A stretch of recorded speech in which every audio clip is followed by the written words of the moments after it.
नमस्कार, स्वागत है आपका आपके अपने यूट्यूब चैनल।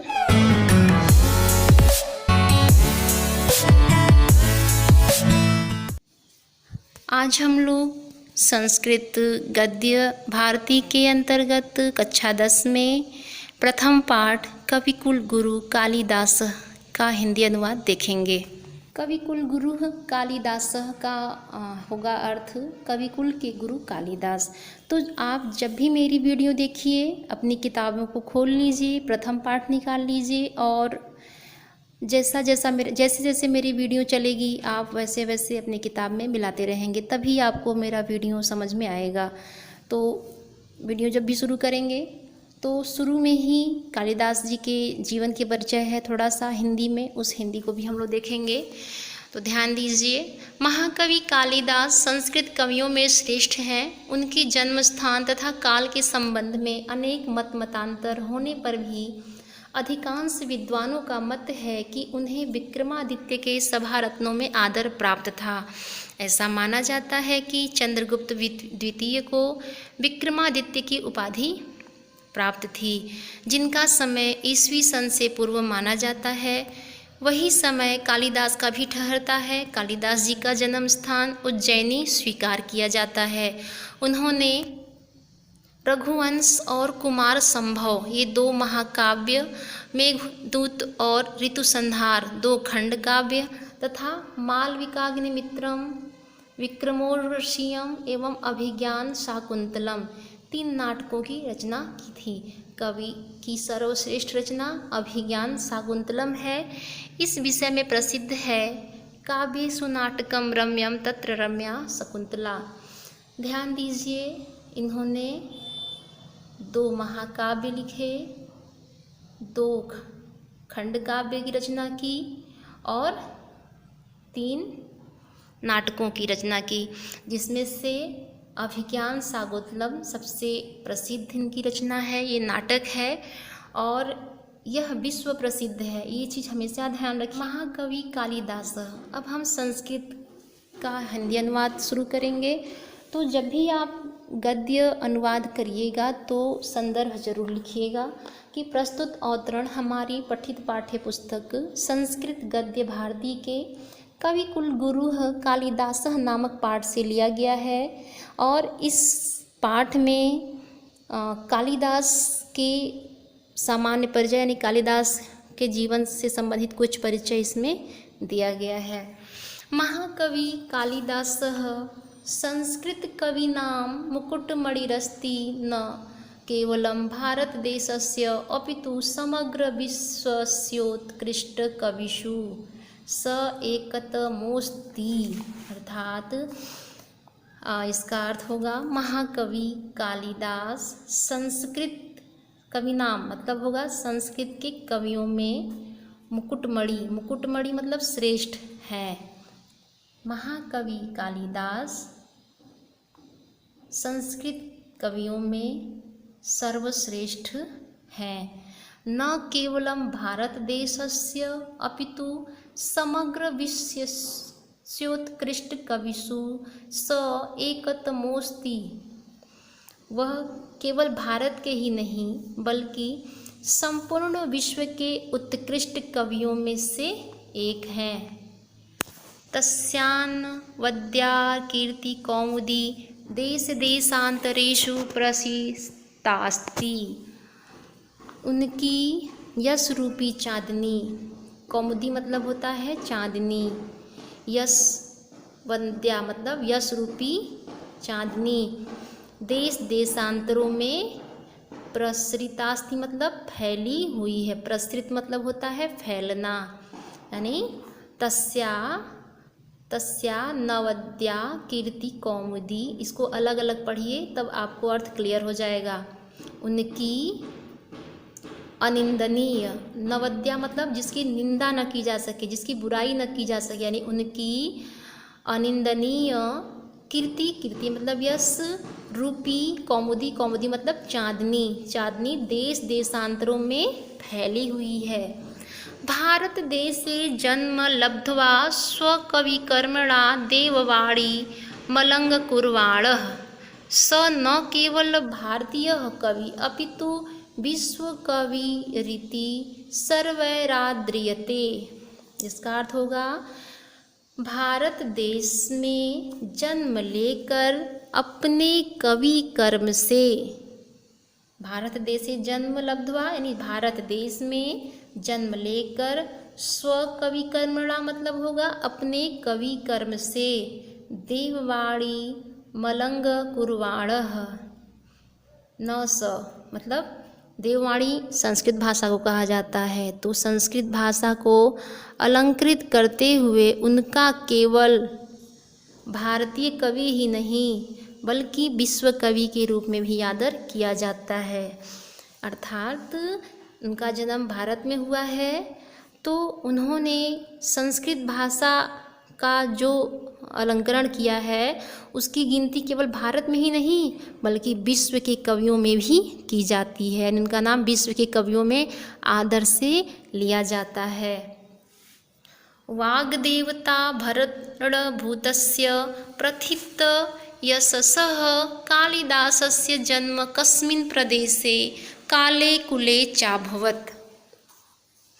वाग देवता भरतभूतस्य मतलब होगा सरस्वती देवी के आभूषण। प्रथितय यशः मतलब होगा प्रसिद्ध यश का, अर्थात सरस्वती देवी के आभूषण प्रसिद्ध यश वाले कालिदास का जन्म किस प्रदेश में, काले कुले चाभवत् किस काल में, किंचासीत तज्ज जन्म वित्तम इति सर्वमधुनापि विवाद कोटि नातिक्रामति। अर्थात सरस्वती देवी के आभूषण प्रसिद्ध यश वाले कालिदास का जन्म किस प्रदेश में, किस काल में और किस कुल में हुआ और उनके जन्म का क्या समाचार था, यह सब बातें अभी भी विवादित बनी हुई हैं। इतर कवयः इव कालिदासः आत्मज्ञापने स्वकृतिषु प्रायः धृतमौन एवास्ति। अन्य कवियों की तरह कालिदास अपनी रचनाओं में अपना परिचय देने में लगभग मौन ही धारण किए हुए हैं। यानी कहने का अर्थ यह है कि जिस तरह अन्य कवि अपनी रचनाओं में अपना परिचय देते हैं, कालिदास जी ने ऐसा कुछ नहीं किया है। उन्होंने अपना कोई परिचय नहीं दिया है, इसीलिए ये सब बातें विवाद की हैं कि उनका किस प्रदेश में जन्म हुआ, किस वर्ष में जन्म हुआ, किस कुल में हुआ, ऐसी सारी बातें विवादित हैं। यानी लोगों द्वारा केवल कही सुनी गई हैं, कोई स्पष्ट लेख इसका नहीं मिलता है। अन्येपि कवयस्त्र नाम संकीर्तन मात्रादेव स्वीयां वाचं धन्या मत्वा मौनम वलंबन्ते। अर्थात अन्य कवि भी उनका नाम लेने मात्र से ही अपनी वाणी को धन्य मानकर मौन धारण कर लेते हैं। तथापि अंतर्बहिस्साक्ष्यमनुसृत्य समीक्षकाः कविपरिचयं यावच्छक्यं प्रस्तुवन्ति। अंतरसाक्ष्य तथा बहिर्साक्ष्यों का अनुसरण करके समीक्षक लोग यानी आलोचक लोग यथाशक्ति इस कवि का परिचय देते हैं। यानी अन्य कवि भी इनका नाम लेने से ही अपने को धन्य मान लेते हैं, लेकिन फिर भी जो आलोचक हैं वो अंतर साक्ष्य और बहिर्साक्ष्यों को मानकर ही इनका परिचय देते हैं। एका जनश्रुतिः अति प्रसिद्धास्ति यया कवि कालिदासः विक्रमादित्यस्य साभारणेषु मुख्यतमः इति ख्यापितः। एक लोक प्रचलित कथन बहुत प्रसिद्ध है जिसमें कालिदास विक्रमादित्य के सभा रत्नों में प्रमुख माने जाते हैं, परंतु अत्र परा विडंबना समुत्पद्यते। किंतु इस विषय में एक दूसरी शंका या दूसरी भी संभावना उत्पन्न होती है। विक्रमादित्यस्यापि स्थितिकालः सुतरां स्पष्टो नास्ति। कि दूसरी शंका यह उत्पन्न होती है कि विक्रमादित्य का भी स्थिति काल भली प्रकार स्पष्ट नहीं है। यानी कहने का अर्थ यह है कि ऐसा लोग मानते हैं कि कालिदास विक्रमादित्य के सभारत्न में थे, उनके दरबारी कवि थे, लेकिन समस्या ये आ रही है कि विक्रमादित्य के भी शासनकाल की जानकारी किसी को स्पष्ट रूप से ज्ञात नहीं है। केंचि मन्यते यत् विक्रमादित्योपाधिधारिणो द्वितीयश्चंद्रगुप्तस्य समकालिक आसीत् कविरसो। कुछ लोगों की मान्यता है कि यह कवि विक्रमादित्य की उपाधि धारण करने वाले चंद्रगुप्त द्वितीय के समकालीन थे, यानी कालिदास को लोग चंद्रगुप्त द्वितीय के समकालीन मानते हैं।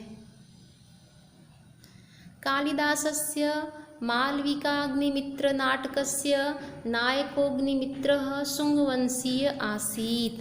कालिदास के मालविकाग्निमित्रम नामक नाटक का नायक अग्निमित्र शुंगवंश का था।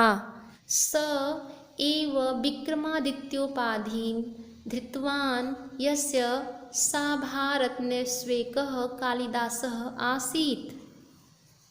उसी ने विक्रमादित्य की उपाधि धारण की थी, जिसके सभारत्नों में से कालिदास भी एक थे। तस्य राज्ञः स्थितिकालः ख्रीष्टाब्दा त्यागप्रागासीत्। उस राजा का स्थिति भी ईस्वी सन से पूर्व था। स एव स्थितिकाल कवेरपि सिद्ध्यति। वही काल कवि का सिद्ध होता है। किस कवि का? कालिदास का, यानी वही काल कवि कालिदास का भी सिद्ध होता है। कवि कालिदासस्य जन्मस्थान विषयेपि नैकमत्यमस्ति। कवि कालिदास के जन्म के विषय में भी लोग एकमत नहीं हैं। एतावान् कवेरस्य महिमास्ति यत् सर्वे एव तं स्वदेशीयं साधयितुं तत्परा भवन्ति। इस कवि की ऐसी महत्ता है कि सभी उससे अपने अपने देश का सिद्ध करने में संलग्न हैं। यानी यह कवि इतने महान हैं कि जो इनके बारे में बात करता है वो अपने ही देश विदेश का बताता है। कश्मीर वासी विद्वांसः कश्मीरोद्भवं तं मन्यते वंगवासिनश्च वंगदेशीयम। अर्थात कश्मीर के विद्वान उसे कश्मीर में पैदा हुआ मानते हैं, तो बंगाल के निवासी उसे बंगाल देश का पैदा हुआ मानते हैं। अस्ति तावदन्योपि समीक्षक वर्गः यस्य मतेन कालिदासः उज्जयिन्यां लब्धजन्मासीत्। समीक्षकों का एक वर्ग ऐसा है जिसके मतानुसार, यानी जिनके अनुसार कालिदास का जन्म उज्जैन में हुआ था। उज्जैनी प्रतिकवे सातिशयोगनुराग एतन्मन्तं पुष्णाति। अर्थात उज्जैनी के प्रति कवि का अत्यधिक प्रेम ही इस मत की पुष्टि करता है। अर्थात इन्होंने उज्जैनी की प्रशंसा अपने रचनाओं में ज़्यादा की है, इसी वजह से लोग इन्हें उज्जैनी में जन्म हुआ मानते हैं। देश कालवदेव कालिदास कुलस्यापि स्पष्टः परिचयो नोपलभ्यते। नोपलभ्यते मतलब प्राप्त नहीं होता। अर्थात देश काल की तरह ही कालिदास के वंश का भी स्पष्ट उल्लेख प्राप्त नहीं होता। तस्य कृतिषु वर्णाश्रम धर्म व्यवस्थायाः यथातथ्येन प्रतिपादनेन एतदनुमीयते यत् तस्य जन्म विप्रकुले भवत्।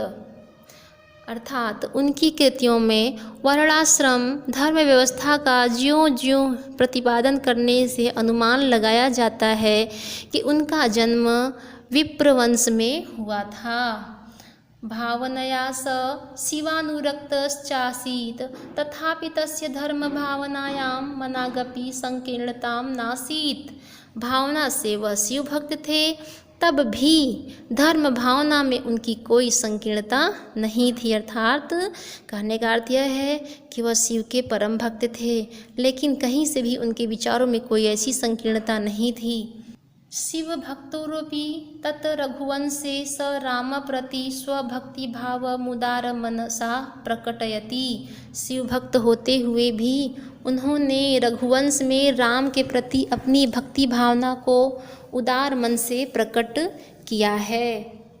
कालिदासस्य जीवनवृत्तं सर्वथा अज्ञानान्धकारच्छमस्ति। कालिदास का जीवन वृत्त सभी प्रकार से अज्ञान रूपी अंधकार से घिरा हुआ है। अर्थात कहने का अर्थ यह है कि कालिदास के जीवन के बारे में सभी को कुछ भी स्पष्ट रूप से पता नहीं है। तद्विषयका अनेकाः जनश्रुतयः लब्धप्रसराः सन्ति, किन्तु ताः सर्वाः ईर्ष्याकलुषकषायितचित्तानां कल्पनाप्ररोहा एव, अतएव सर्वथा चिंत्या सन्ति। उनके विषय में अनेक जनश्रुतियाँ फैली हुई हैं, यानी उनके विषय में लोग अनेक तरह की बातें करते हैं, किंतु वे सभी ईर्ष्या भाव से दूषित कल्पना वाले हैं, इसलिए चिंतनीय हैं। अतएव सर्वथा चिंत्या कहने का अर्थ यह है कि कालिदास के जीवन वृत्त के बारे में किसी को स्पष्ट जानकारी नहीं है। जो बोलता है अपने हिसाब से बोलता है और सभी ईर्ष्या भाव से बोलते हैं, इसीलिए यह चिंतनीय है। कालिदासस्य नवनवोन्मेषशालिन्याः प्रज्ञायाः उन्मीलनं तस्य कृतिषु नास्तीति कस्यचित्तसुधियः परोक्षम्। नवनोन्मेषशालिन्या का अर्थ होगा नई नई कल्पना करने वाली। कालिदास की नई नई कल्पना करने वाली प्रतिभा के चमत्कार उनकी रचनाओं में भी हैं। यह किसी भी बुद्धिमान व्यक्ति से छिपा नहीं है। संस्कृत काव्यस्य विविधेषु प्रमुख प्रकारेषु स्वकौशलं प्रदर्श्य सर्वानतीतानागतान् कविनतिशिष्ये। कहने का अर्थ यह है संस्कृत काव्य के अनेक विधाओं में अपनी कुशलता दिखाकर वे सभी कवियों से आगे बढ़ गए और सभी कवियों को अपने पीछे कर लिया। रघुवंशम कुमारसंभवच तस्य महाकाव्यद्वयम्। रघुवंश और कुमारसंभव उनके दो महाकाव्य हैं। मेघदूतम ऋतुसंहारश्च खंडकाव्ये। मेघदूत और ऋतुसंहार उनके दो खंडकाव्य हैं। मालविकाग्निमित्रं विक्रमोर्वशीयम् अभिज्ञानशाकुन्तलञ्च नाटकानि सन्ति। मालविकाग्निमित्रम विक्रमोर्वशीयम और अभिज्ञानशाकुन्तलम उनके ये प्रसिद्ध नाटक हैं। तत्र रघुवंशम नाम महाकाव्यम कविकुलगुरोः सर्वातिशायिनी कृतिरस्ति। इनमें रघुवंश नामक महाकाव्य कविकुलगुरु कालिदास की सर्वश्रेष्ठ रचना है। अस्मिन् महाकाव्ये दिलीपादारभ्य अग्निवर्णपर्यन्तम् इक्ष्वाकुवंशशाश्वतसभूतानां नृपतिनामवदाननिरूपणमस्ति। अर्थात इस महाकाव्य में दिलीप से लेकर अग्निवर्ण तक इक्ष्वाकुवंश की शोभा बढ़ाने वाले राजाओं के चरित्र का निरूपण किया गया है। एकनो विंसर्गात्मकमिदं महाकाव्यं रमणीयार्थप्रतिपादकं सतसचेतसां हृदयं सततमाह्लादयति। अर्थात 19 सर्गों वाला यह महाकाव्य सुंदर अर्थ की योजना करने वाला होते हुए भी सहृदयों के मन को हमेशा आनंदित करता है। कुमारसंभवे स्वामी कार्तिकेयस्य जन्मोपर्वणितम्। कुमारसंभव में स्वामी कार्तिकेय के जन्म का वर्णन किया गया है। इदमपि काव्यम 18 सर्गात्मकमस्ति। यह काव्य भी 18 सर्गों का है। केचन समीक्षका 8 सर्ग पर्यन्तमेव काव्यमिदं कालिदासः प्रणीतमिति मन्यते। कुछ आलोचक 8 सर्ग तक ही इसे कालिदास का बनाया हुआ मानते हैं। यानी जो कुमार संभव है इसमें कार्तिक के जन्म का वर्णन किया गया है और जिसमें 18 सर्ग हैं। लेकिन कुछ जो आलोचक हैं, समीक्षक हैं, वो ऐसा मानते हैं कि कालिदास ने 18 सर्ग नहीं लिखा, केवल 8 सर्गों को ही लिखा है, ऐसा लोग मानते हैं। मेघदूते यक्षयक्षिण्यो वियोगमाश्रित्य विप्रलम्भ सिंगारस्य पूर्ण परिपाको दृश्यते। मेघदूत में यक्ष और यक्षिणी के वियोग को लेकर वियोग श्रृंगार का पूर्ण परिपाक दिखाई देता है। ऋतुसंहारे अन्वर्थतया तृष्णा ऋतूनां वर्णनमस्ति। ऋतुसंहार में 6 ऋतुओं का बड़ा ही सुंदर वर्णन किया गया है। मालविकाग्निमित्र नाटके अग्निमित्रस्य मालविकायाश्च प्रेमाख्यानमस्ति। मालविकाग्निमित्रम नाटक में अग्निमित्र और मालविका के प्रेम की कहानी है। पंचांगात्मके विक्रमोर्विषये पुरूरवशः उर्वश्याश्च प्रेम कथा वर्णिता। 5 अंक वाले विक्रमोर्वशीयम में पुरूरवा और उर्वशी की प्रेम कथा वर्णित है। अभिज्ञान शाकुंतलम स्वनामधन्यस्य अस्य कवि सर्वश्रेष्ठा नाट्याकृतिरस्ति। अभिज्ञान शाकुंतलम इस महाकवि की सर्वश्रेष्ठ नाट्य रचना है। नाटकेस्मिन् सप्तांका सन्ति। सप्तांका मतलब 7। नाटकेस्मिन् मतलब में, स्मिन् मतलब में, नाटक में, यानी इस नाटक में 7 अंक हैं। मेनकया प्रसूतोज्झितायाः शकुन्तैश्च पोषितायाः तदनु कण्वेन परिपालितायाः शकुन्तलायाः दुष्यन्तेन सहोद्वाहस्य कथा वर्णितास्ति। मेनकाया यानी मेनका द्वारा प्रसूतो मतलब पैदा की गई या उत्पन्न की गई, और इज्जिताया मतलब त्याग दी गई, यानी पैदा करके त्याग दी गई। मेनकया प्रसूतोज्झिताया मतलब पैदा कर त्याग दी गई। मेनका द्वारा पैदा करके त्यागी गई। शकुन्तै मतलब होता है पक्षियों द्वारा। पोषिताया मतलब पाली गई और पक्षियों द्वारा पाली पोसी गई। तदनु मतलब उसके बाद। कण्वेन परिपालितायाः कण्व ऋषि द्वारा पाली गई। शकुन्तलायाः दुष्यन्तेन सहोद्वाहस्य शकुन्तला और दुष्यंत के विवाह की कथा कथा वर्णित है। आज के लिए इतना ही। धन्यवाद।